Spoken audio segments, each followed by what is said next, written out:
My dear students, I welcome you all to my educational channel. The name of my educational channel is Priyankar Datta.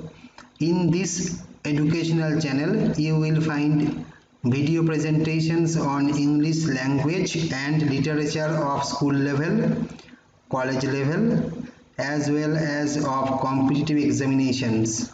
Now, today's assignment is video presentation number 4 on the poem A Photograph. The name of the poetess is Shirley Toulson.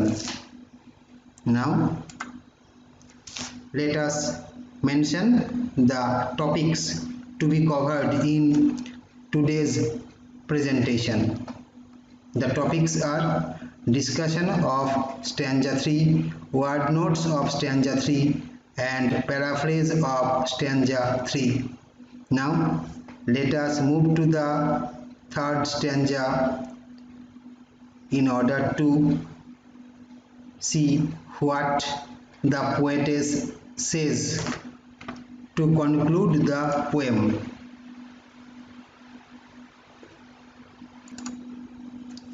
The poetess says, "Now she has been dead nearly as many years as that girl lived." Here, that girl refers to the mother of the poetess. Actually, the photograph depicts the mother of the poetess when the mother was a girl of about 12 years. However, what the poetess here precisely mentions is that her mother is dead and about 12 years or so has passed since she has been dead. Now, you must be very patient, very inquisitive to understand where from I have got this information of 12 years or a period of time about 12 years.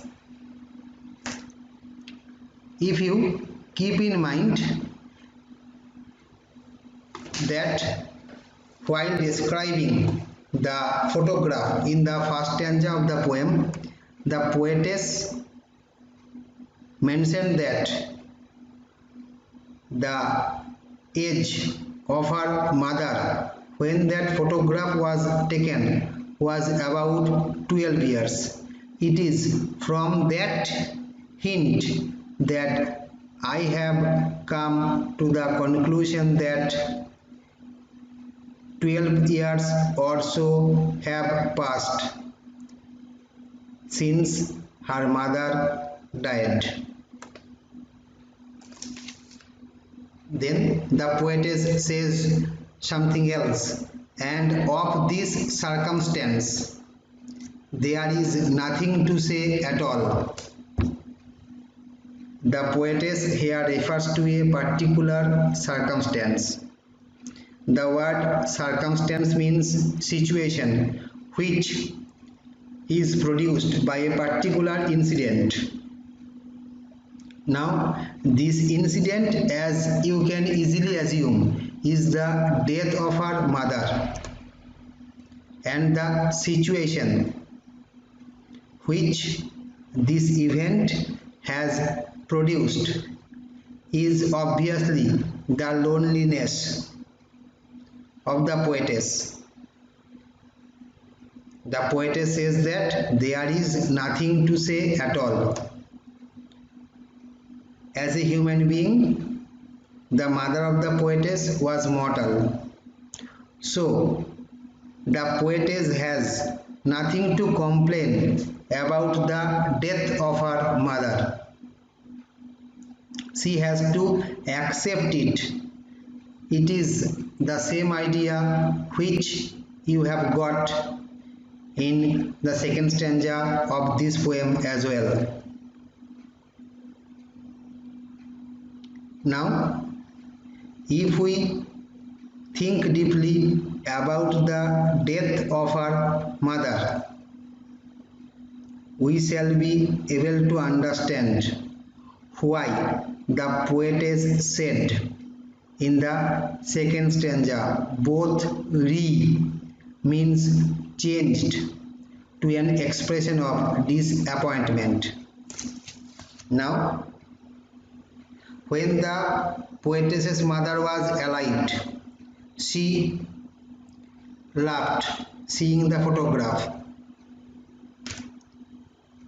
and the poetess got some kind of a satisfaction out of it. But since the poetess's mother is dead, what happens is that the photograph does not produce any sense of satisfaction in the poetess. Why? Because had her mother been there, she would have laughed, and that laughter would have given the poetess satisfaction. But that is not the case here.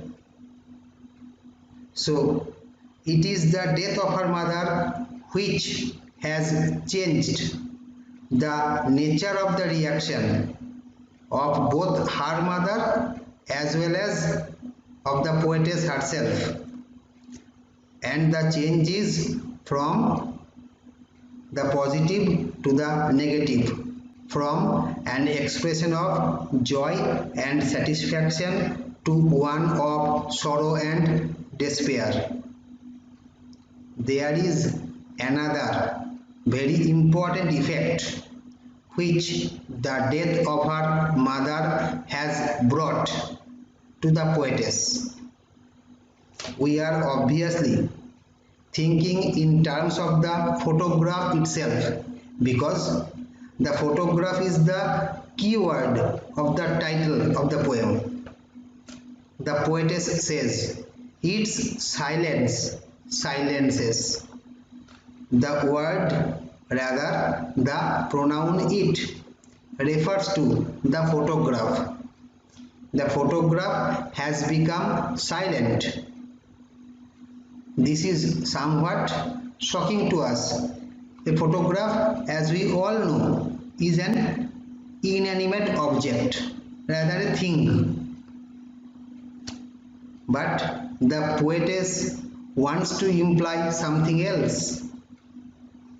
The photograph was full of meaning, full of liveliness when her mother was alive, because it was she who could have mentioned the situation in which the photograph was taken, and thus she could have created the background which gave, or rather injected, meaning to the photograph itself.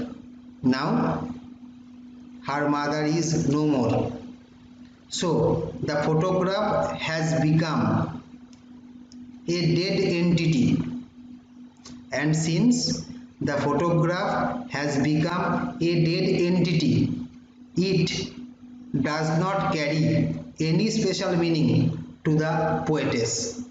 It has become an ordinary photograph.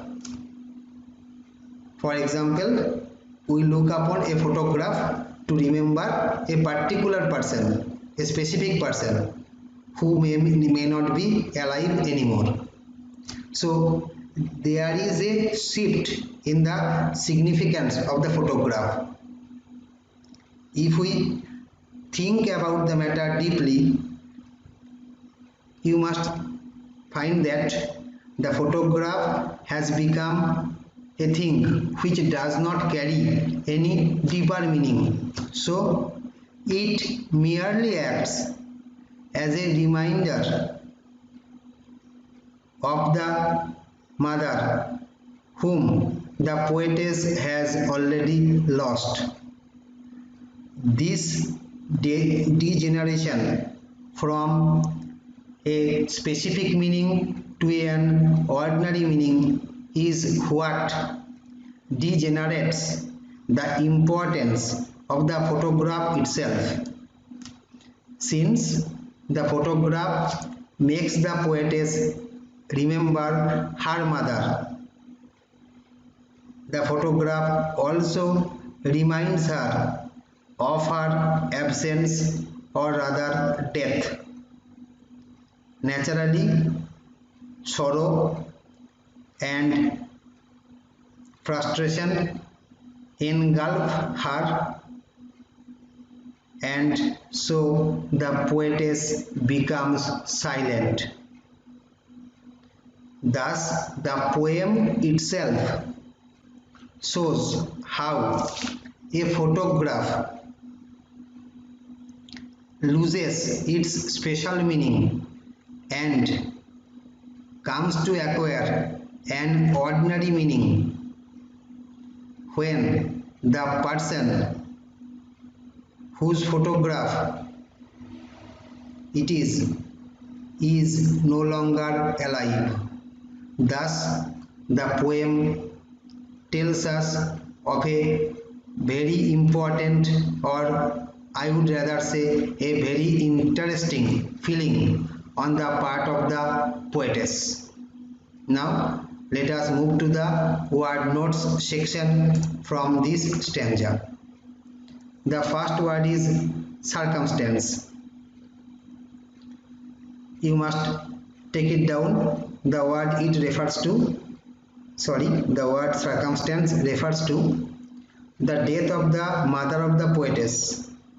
The next word is nothing.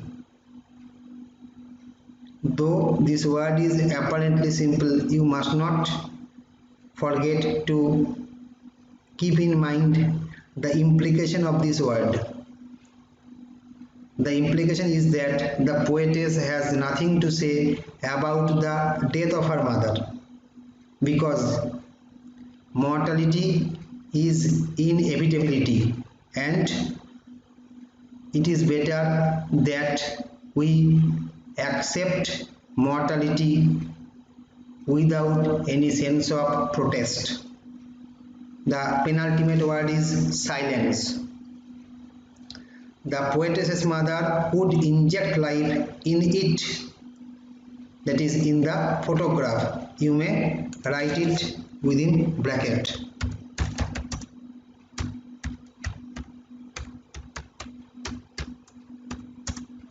By telling about the situation in which the photograph was taken.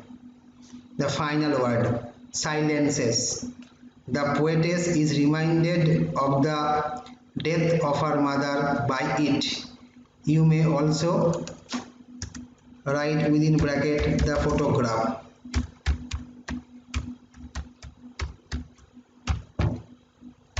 Now it is very interesting to see that the word silence has been used as a noun and as well as a verb in the expression its silence silences.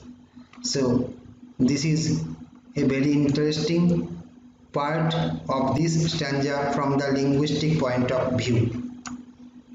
Now let us move to the paraphrase of this stanza. It is 12 years or so that the poetess has lost her mother. The girlhood of the poetess's mother in the photograph also existed for the same amount of time. The poetess does not have anything to say about the death of her mother. For a human being, such a one being the poetess's mother, death is an inevitability. Let us move to the next slide to see the remaining part of the paraphrase. So, the poetess has nothing to say about it. You may write, the poetess has nothing to complain about it. However, since the poetess's mother is dead, No one has the capacity to inject life in the photograph. This is a typographical error. By describing the situation in which the photograph was taken, or rather shot. Thus, the photograph serves to her as a reminder of her mother who is dead.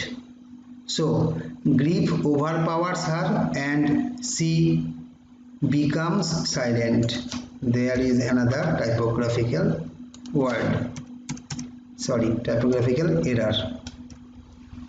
So, before I conclude today's video presentation, let us tell me that subscribe to my channel, share my video presentations to your friends, comment your opinion and put forward your queries. Thank you. See you again in my next video presentation. Thank you once again.